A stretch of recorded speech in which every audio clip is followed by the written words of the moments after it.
Bismillahirrahmanirrahim. Dear students, Assalamu alaikum. Hope you all fine. Lecture for grade 8, subject chemistry, chapter number 1, fourth lecture, and here is Mrs. Saira Jamal. Topic Society, Technology and Science. Subtopic Molecularity of the Physical World. World is composed of many or more than 100 elements. Word is composed of more than 100 elements. I showed you periodic table and I told you that 108 and 18 elements are present in the periodic table, and the word is composed of all these elements. All the living or non-living things, all of them, they are made up of these elements. This means elements are the building blocks for everything in the universe. The same elements that make up Earth also make up Moon.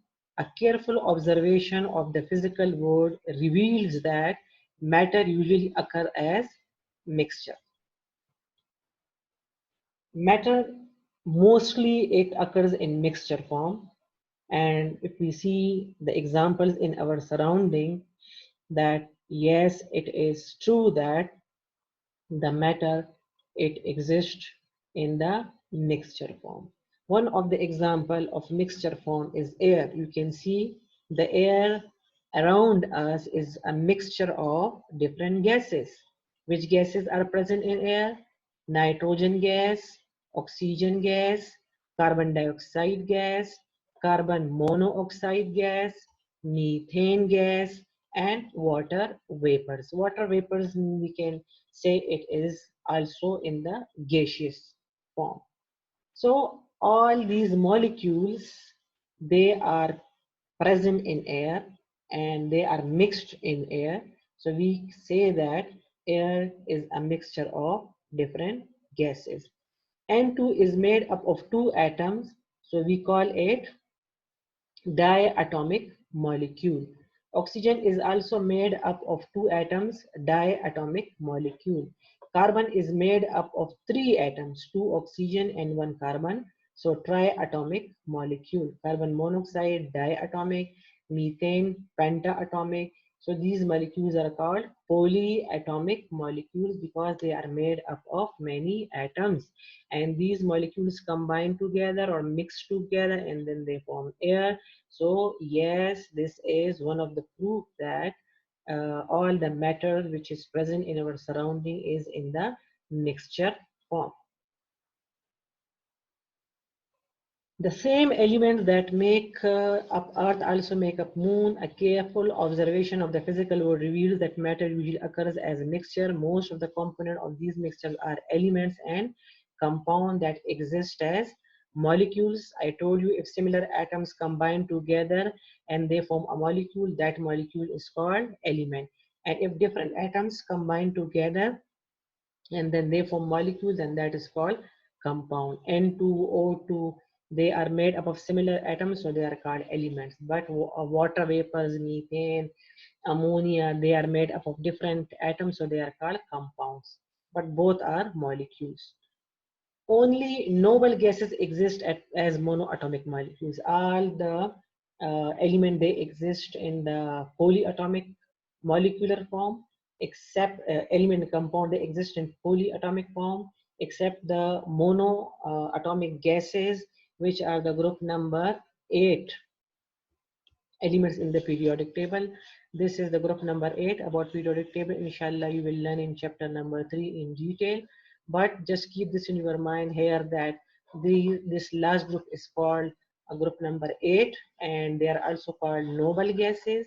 And these gases exist in atomic form and they never form molecule. Why they never form molecule? Because their outermost shell is already completely filled and they are highly stable. So most of the components of these mixtures are element and compound. Air consists of many elements, and compound all exist in molecular form. For example, oxygen, nitrogen, carbon dioxide, water, and noble gases. Water, a molecular substance, cover 70% of the Earth crust. You know that our Earth is mostly composed of water, 70% water, and only 30% is the rest of the matter. It also fills the empty spaces under the earth. Rocks and earth are a mixture of numerous compounds. Clay, sand also contain long chain of atom called giant molecules. Petroleum and coal, they are also a mixture of many, contain hundreds of thousands of molecular compound, living things like carbohydrate, proteins, fats, lipids, DNA, RNA, all are mixture of different compounds, elements and compounds. So you can say rocks. The rocks are again made up of a mixture of many elements and compound. If we take the example of ore of aluminium, so ore of aluminium, it is a mixture of hydrous aluminium oxide, aluminium hydroxide, clay minerals, and insoluble materials are present in these rocks. Rock of aluminium, or ore of aluminium, or the impure form of aluminium, or the mineral of aluminium. Then uh, the process by which the metal or aluminum is extracted from its ore or from the rock, this is called metallurgy, or metallurgical operation are the steps through which the different components are removed from the ore of aluminium, and then we get the pure aluminium. Clay, again, I told you, is a mixture of many compounds and elements. You can see silica, aluminium atom, magnesium atom, oxygen atom, hydroxyl atoms. All these atoms combine together, and then they form compounds, and then those compounds are present in clay. So we can say clay is also a mixture of different compounds. Petroleum, again, you can see 1, 2, 3, 4, 5, 6, 7, 7 compounds. 7, and petroleum gas also 8 compounds are there, and all these 8 compounds, they are made up of many different compounds, and then they mix together and form crude oil. So crude oil is also a mixture of different compounds. DNA and RNA, again, they are a mixture of different compounds. They are made up of ribose, sugar, pentose group, nucleotides, and they combine together, and then they form DNA and RNA. Next topic is about the atomic number and mass number. What is atomic number? The number of protons present in the nucleus of an atom is called atomic number, and it is represented by capital Z. Atomic number of hydrogen is 1 because it has only one proton in its nucleus. You can see atomic number, the atom hydrogen, it has only one proton in the center. There is no neutron in hydrogen atom, so atomic number of hydrogen is 1. You can see the structure of atom. Atom has a nucleus in the center, and the nucleus has protons and neutrons in it, and the electrons revolve around the nucleus in orbit or shell. These elliptical lines show the elliptical structures show the shells. We have example carbon atom. Carbon has 6 protons in the nucleus, so atomic number of carbon is 12. Helium has 2 protons in the center, so atomic number of helium is 2. Mass number. The total number of protons and neutrons present in the nucleus of an atom is called its mass number. It is represented by capital A. Mass number of hydrogen is 1 because it has only one proton and no neutron. So 1 plus 0 will give us the answer 1. So mass number of hydrogen is 1. Mass number of carbon is 12 because it has 6 protons and 6 neutrons. So 6 plus 6 will give us the answer 12. Mass number of helium is 4 because 2 protons plus 2 neutrons will give us the answer 4. So mass number of helium is 4. Carbon, how many protons are present in the center of carbon? So there are 6 protons and 6 neutrons are present in the carbon atom. So 6 plus 6 will give us 12. So atomic mass of carbon is 12 because it has 6 protons and 6 neutrons. So total it will give 6 plus 6 is equal to 12. So 12 is the atomic mass of carbon. Why we are not considering the electrons while finding out the mass number? Because we only say that mass number is the sum of the number of protons and sum of neutrons present in the nucleus of an atom. Why we are not considering the electrons while we are finding out the mass number? The answer is that if you want to buy some, let us take this example. If you want to buy some vegetables and they are of 6 kilograms, so 6 grams or 6 kilogram, and when we put these vegetables in a bag, and then we ask for the coriander, and we put coriander in this bag also. So what do you think the vegetable seller, he will weight this bag again or no? Yeah, obviously he will not weight it again, because the weight of this coriander is very small, so that weight we will ignore, or we will not consider that weight. So just imagine that this coriander as electron, that the mass of electrons are very small as compared to protons and neutrons. That's why we are not considering the mass of electrons while taking the mass number of an atom. An atom is represented by X. If we have, suppose, any atom or any element, we represent it by X. Z, capital Z is its atomic number, and capital A is the mass number. So while representing it, we can write it at the opposite side, even we can write it at same side. Mass number capital A and the atomic number with capital Z. This is an example. Boron is an element, and 5 is the atomic number of boron, and 10.811 is the mass number of boron. So we will write the atomic number up and mass number down. We can also write mass number up or atomic number down. But this is the way to represent the atomic number and mass number of an element. How to find the number of neutrons? If we know the mass number of an atom and we know the number of the atomic number of an atom, then can we find out the number of neutrons in it? The answer is yes. By using this formula, we can find out the number of neutrons present in the nucleus of an atom. You can see capital N. Capital N is the number of neutrons which we have to find out. Capital M is the mass number or atomic mass of an atom, minus n. N is the atomic number of an atom. So by using this formula, we can find out the number of neutrons present in the nucleus of an atom.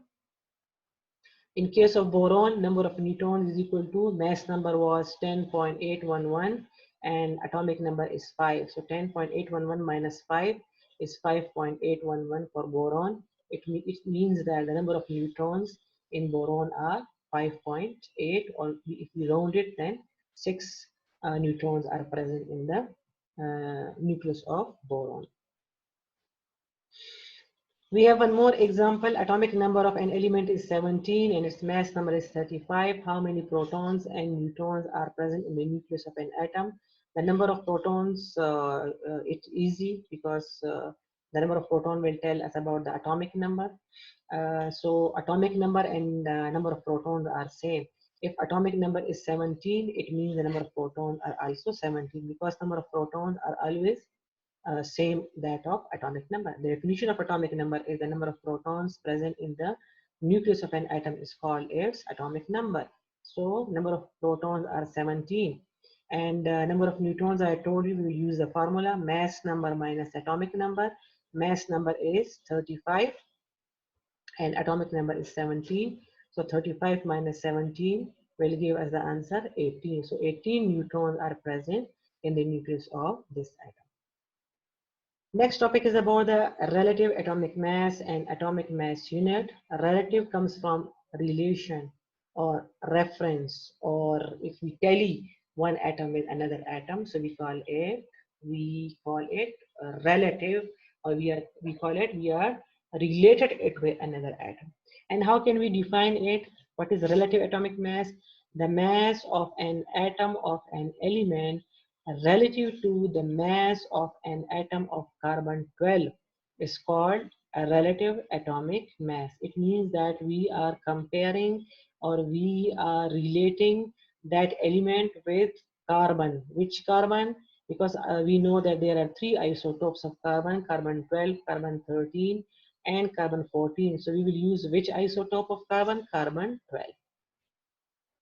In 19th century, the scientists use hydrogen atom as a reference atom. Means like they tally the mass of all the element with hydrogen atom, not with carbon atom. Initially, they use hydrogen atom to find out the relative atomic mass of other elements. And why they use hydrogen atom? Because hydrogen is the lightest atom of all. So they use hydrogen atom.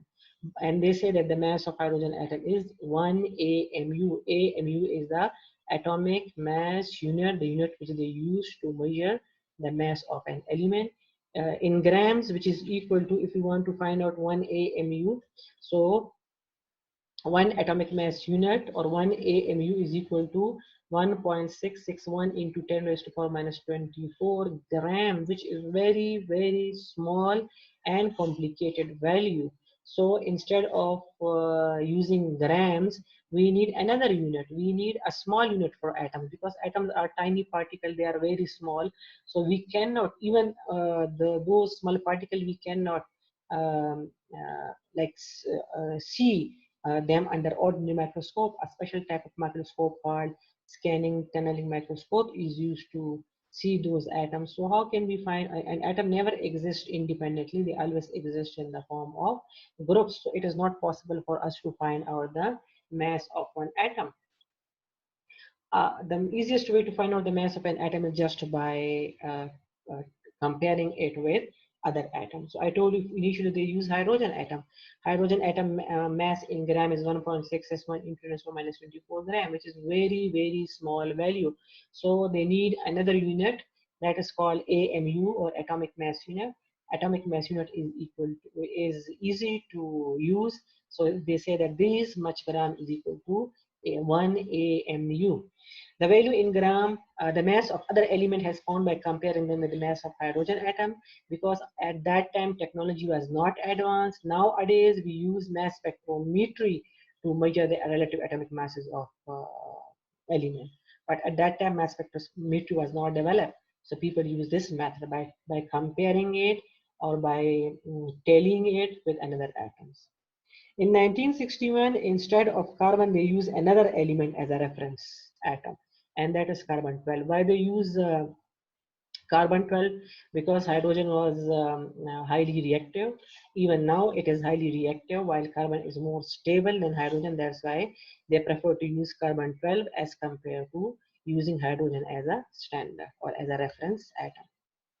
What is the mass of carbon if we compare it with hydrogen atom? Carbon, you can see, is heavier than hydrogen atom. So if you want to balance the masses, what we will do, we will put 6 atoms of hydrogen atoms. It means one hydrogen is 1 AMU. So, sorry, 12 hydrogen atoms.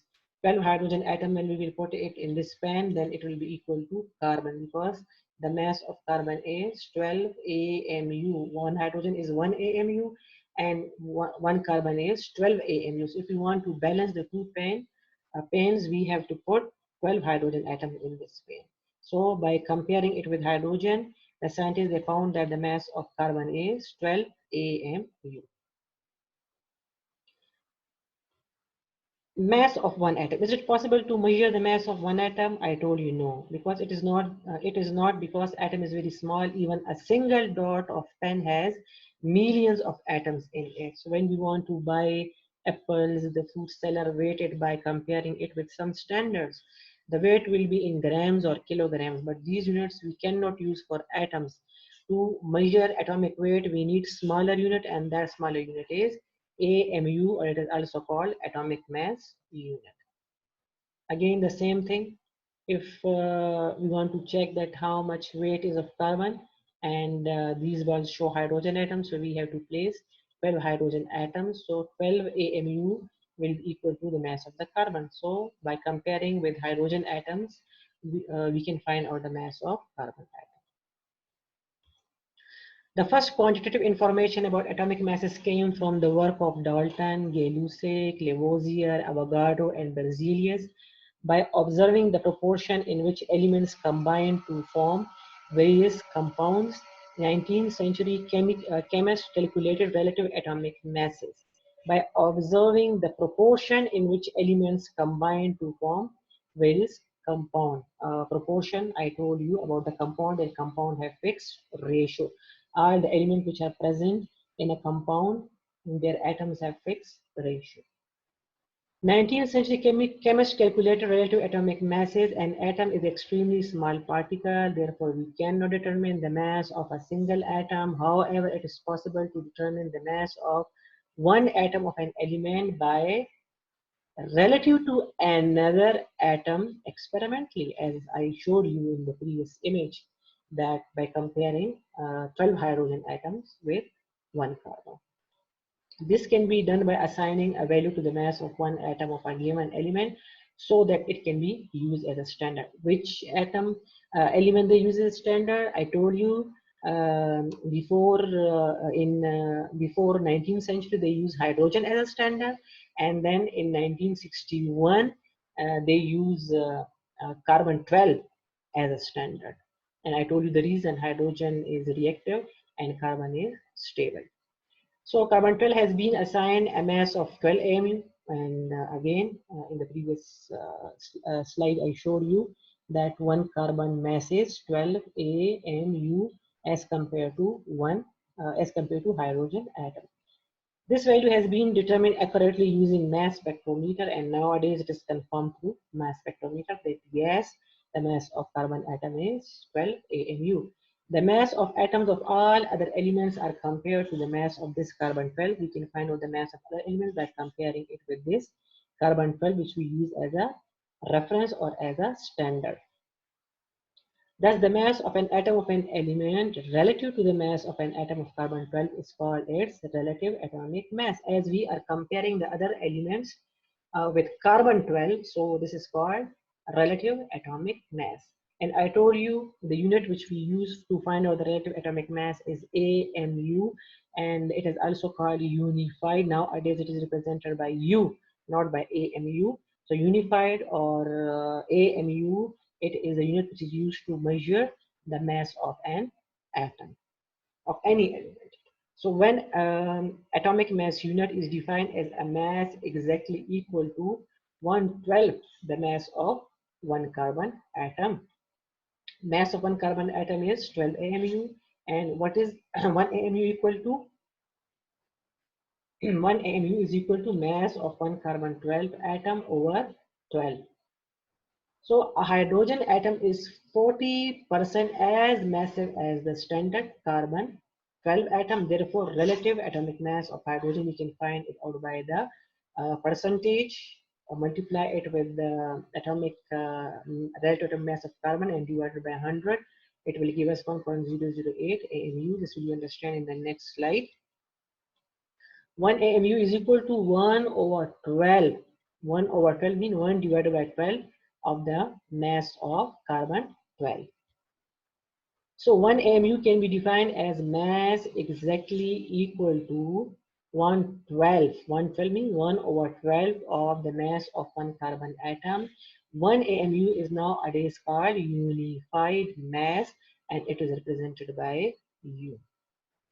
Dear students, I have a video, and I'm sure this video will help you in understanding the 1 over 12 of the mass of this carbon atom. Like 1 AMU, as I told you, it is equal to 1 over 12 of the mass of carbon atom.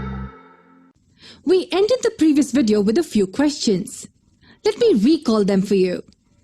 How do we calculate the mass of a single atom? Is it practically possible to do so?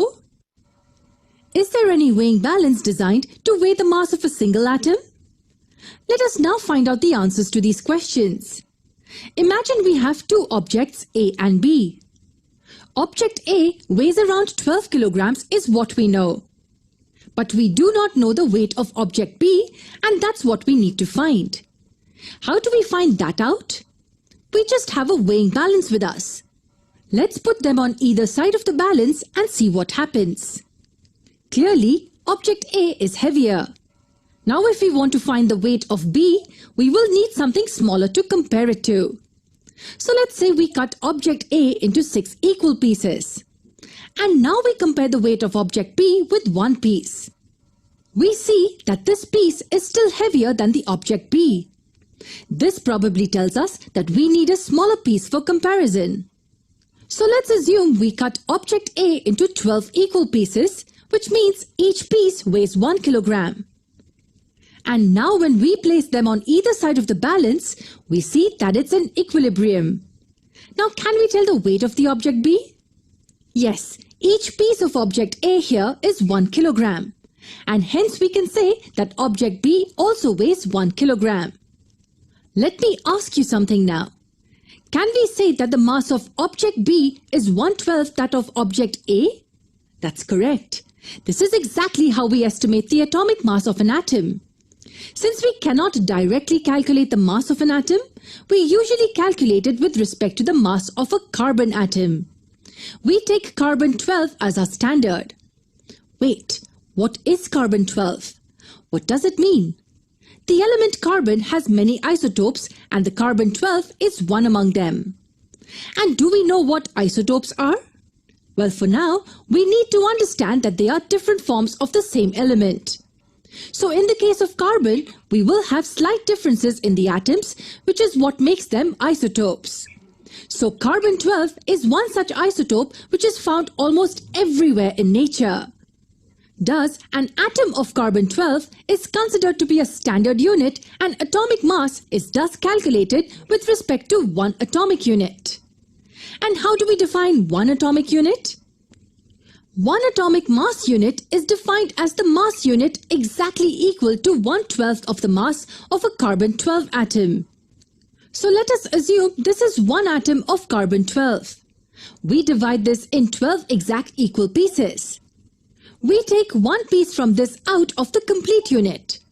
Can we say the mass of this single piece is one atomic mass unit? Absolutely. And this is used as a standard to calculate the atomic mass of any other atom. Some examples of this would include the atomic mass unit of hydrogen being 1, carbon being 12, nitrogen being 14, oxygen being 16, and so on.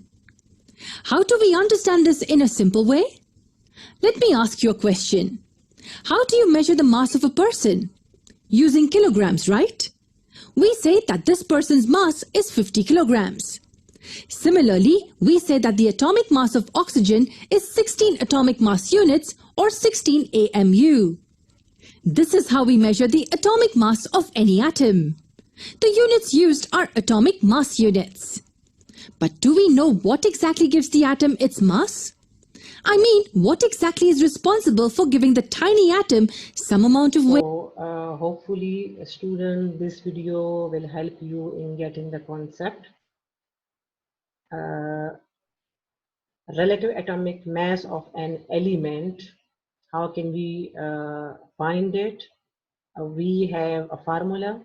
Formula is average atomic mass of one atom of the element divided by 1/12 into mass of one carbon atom. But again, how will we find out the average atomic mass of one atom of an element?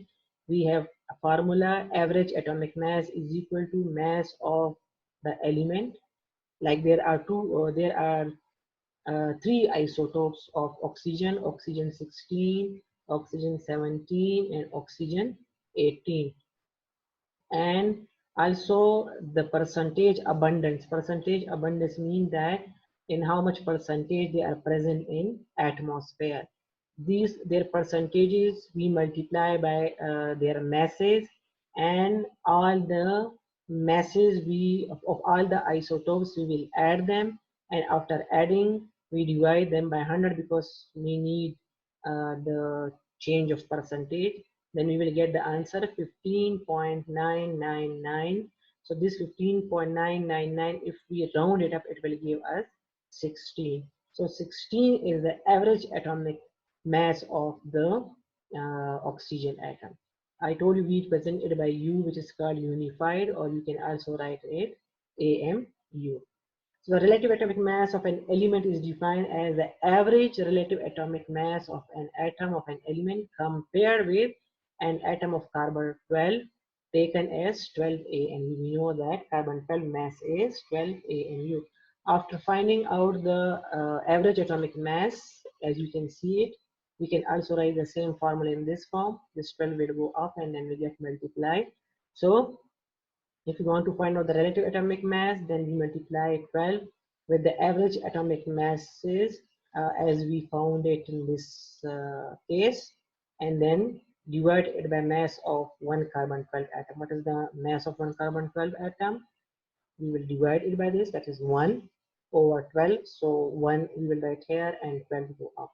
So by using this formula, we can find out the relative atomic mass of any element. Nowadays, I told you technology is advanced. We are not using this method, but before 19th century, the technology was not advanced. Then the scientists, they use this technique to find out the relative atomic mass of an element. I'm sure you understand the topics.